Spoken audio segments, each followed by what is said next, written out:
Good morning students, today we are studying science. Science में आज हम पढ़ेंगे कंडक्शन ऑफ हीट और उसके आगे का पोर्शन। ठीक है, तो materials can also be classified on the basis of their ability to conduct heat.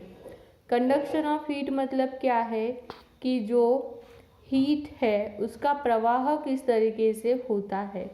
तो कोई भी मटेरियल जो रहता है उसकी हीट उसके किस पे डिपेंड रहती है, एबिलिटी पे डिपेंड रहती है कि वो हीट को किस तरीके से कंडक्ट करती है मतलब क्या करती है, वो बहाती है। Materials like aluminium in which heat flows quickly are good conductors.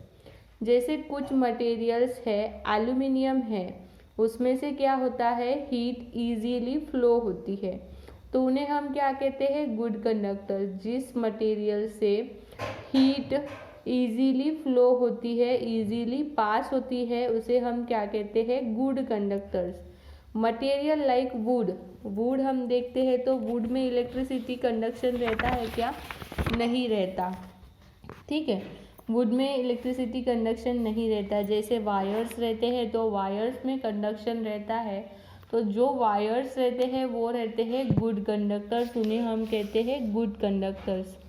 Which heat flow slowly are called bad conductors. जिन मटेरियल से हीट स्लोली फ्लो होता है उन मटेरियल्स को हम कहते हैं bad conductors. Cooking utensils are made of metals because heat can easily pass through the metal to the food being cooked in the utensil।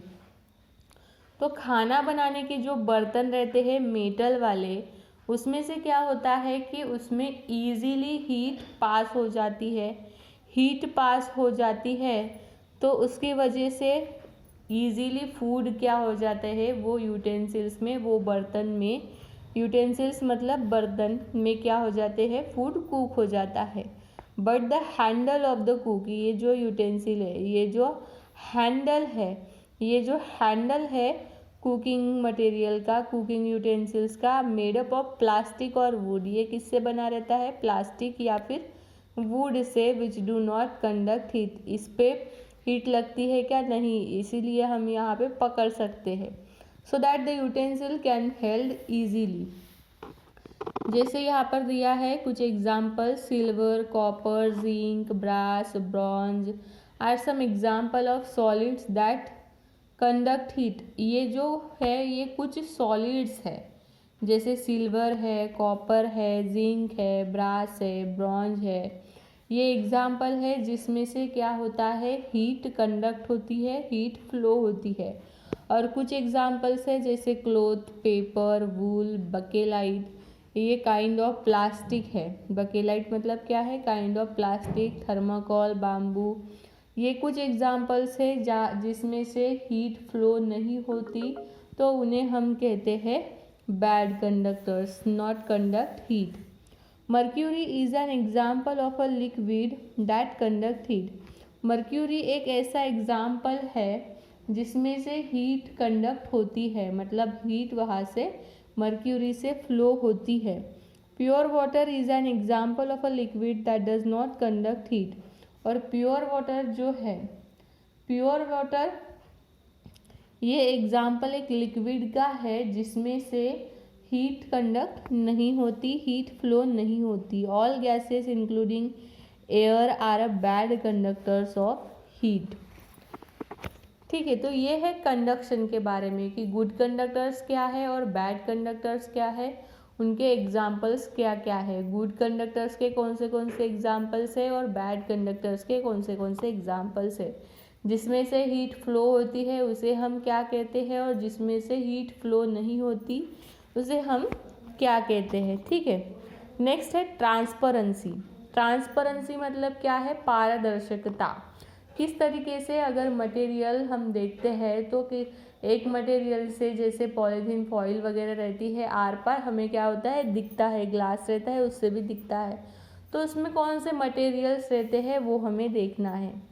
Material में be classified based on the amount of light that can pass through them.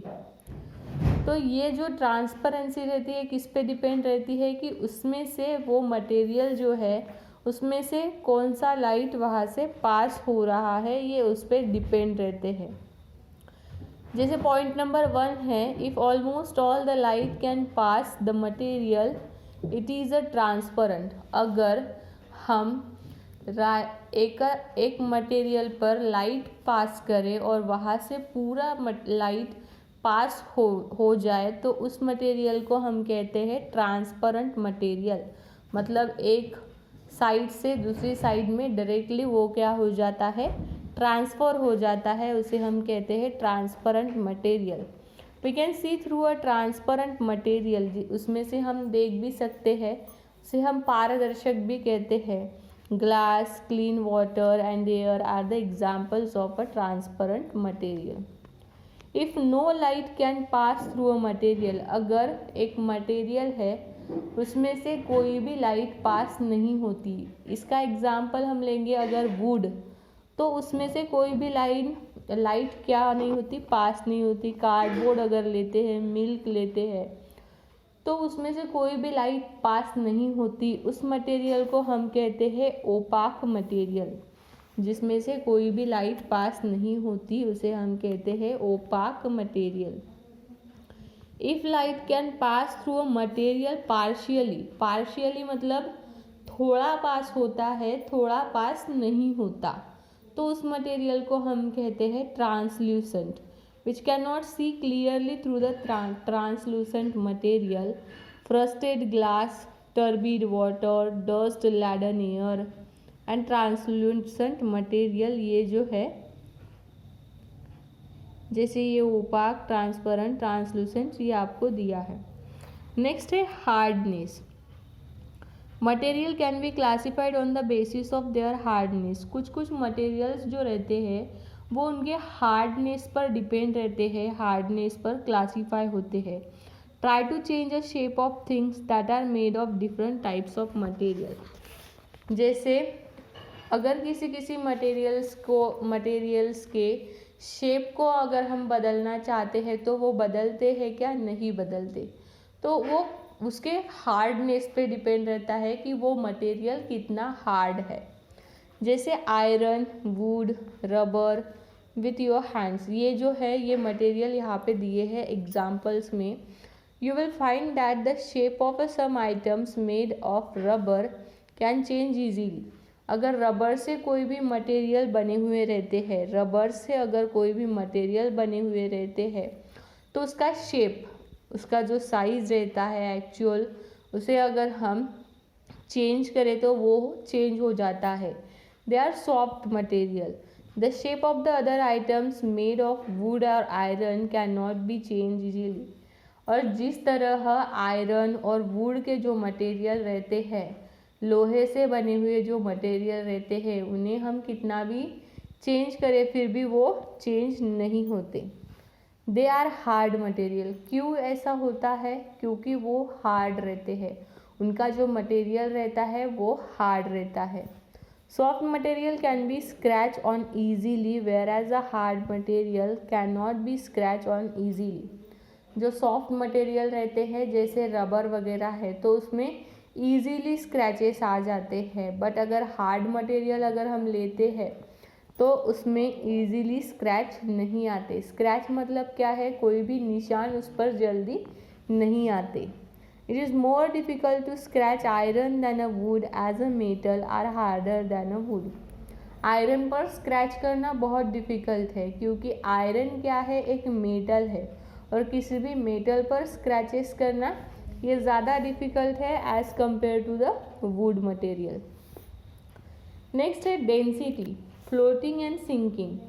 Floating मतलब तरंगना और sinking मतलब हिलना। तो density का concept किस तरीके से है, ये डेंसिटी का कंसेप्ट आपको पता होना चाहिए। डेंसिटी मतलब क्या होता है? कुछ मटेरियल्स जो रहते हैं, मटेरियल्स जैसे हम देख रहे थे सब्सटेंसेस, तो ये मटेरियल्स ये डेंसिटी पर भी क्या होते हैं? क्लासिफाइड होते हैं। जैसे density with respect to water, that is whether they flow और सिंक इन वाटर। कुछ मटेरियल्स किस तरीके से डिफाइन किए जाते हैं कि वो मटेरियल वाटर में रहते हैं या सिंक हो जाते हैं या डूब जाते हैं, फ्लो होते हैं या डूब जाते हैं उसके ऊपर। Density is defined as mass content in a unit volume of a substance. Density मतलब क्या है? Mass content in a unit volume of a substance. Density मतलब क्या है? Mass content in a unit volume of a system. Unit volume मतलब एक volume system में कितना मास कंटेन है वो हमारी क्या है? डेंसिटी है। Material that are less dense than water float while material that are more dense sink। जिसकी डेंसिटी ज़्यादा रहती है, मैं क्या बोल रही हूँ? Material that are less dense, जिसकी डेंसिटी कम रहती है, दैट फ्लोट ऑन वाटर, वो मटेरियल क्या होता है? फ्लो होता है वाटर में। और material that are more dense, जिसकी डेंसिटी ज़्यादा होती है, वो मटेरियल क्या हो जाता है? सिंक मतलब डूब जाता है वाटर में। तो ऐसे एग्जाम्पल्स अगर लेंगे हम तो कौन से होंगे? जैसे ऑयल अगर लेते हैं हम तो वो क्या होता है? फ्लोट होता है ऑन वाटर, तो उसकी डेंसिटी कम है। थर्माकोल अगर लेते हैं हम तो थर्माकोल क्या होता है?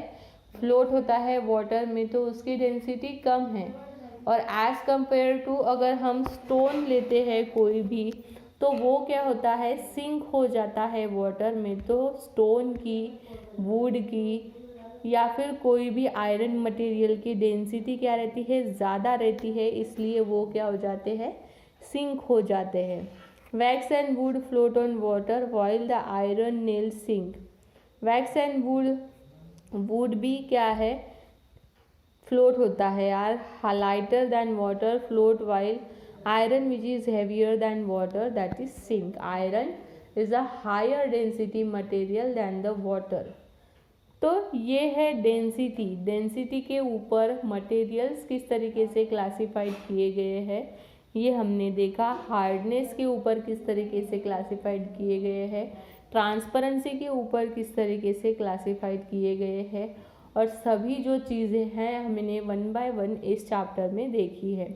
ओके, तो यहाँ पर हमारा ये चैप्टर ख़त्म हो जाता है। ओके स्टूडेंट्स, तो आज हमने जो भी देखा वो आपको होमवर्क में लिखना है, पढ़ना है, और जो भी कुछ इसमें डेफिनेशंस वाले टर्म हैं वो आपको अंडरलाइन करने हैं और ध्यान में रखने हैं। इसके आगे देखेंगे हम इसके क्वेश्चन एंड आंसर।